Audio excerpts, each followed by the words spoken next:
Assalaamu alaikum warahmatullaahi wabarakaatu. Hordoftoota yuutuubii kiyyaa akkam jirtu? Nagaa keessanii? Alhamdulillah nagaa kiyya. Hadha inshaallah tuumii yookaan soosii albeegii yookaan soosii burstii hojjechuuf deemaa na faana tura.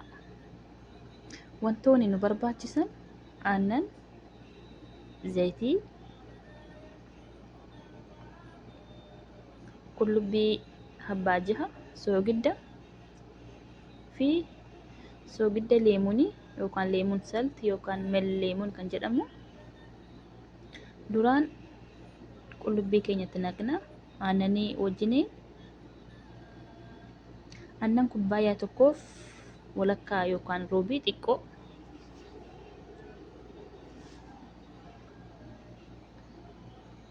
Itti naqnee ni daakna.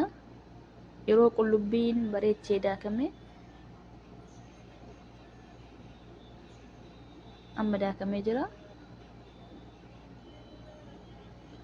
Zayitii kubbaayyaa tokkoof walakkaa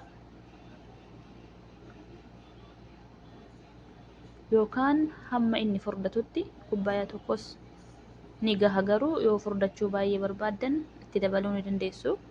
Amma suutatti naqna. Soogiddaa fi leemunitti naqna. Soogidda loomii.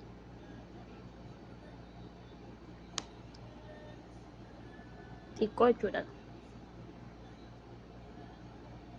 Kanaan booddee zayitii xiqqootti naqna. Hunda itti fiqnu, ittiin fixnu. Xiqqootti naqnaa deemna.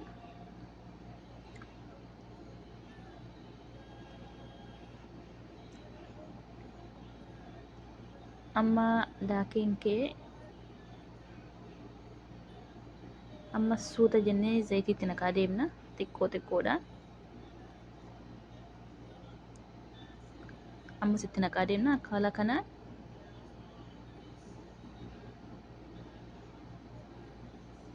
Kunoo maashaallah amma bahee jira. Haala salphaadhaan nu hojjedhe.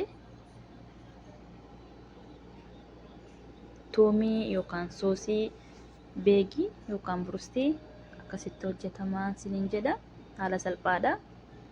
Kanaafuu hundi keessanuu manatti hojjedhaa yaalaan siniin jedha. Namoonni yuutuubii kiyyaaf haaraa taatanis sabiskaraayib, sheer, laayik naa gochuu hin dagatinaa. Kunoo asittis burstii manatti hojjedhe. Inshaallah viidiyoo lammaffaa irrattan hojjedhee gadhiisaa. Kanaafuu namoonni yuutuubii kiyyaaf haaraa taatan ammas nan dagatinaa. Galatoomaa.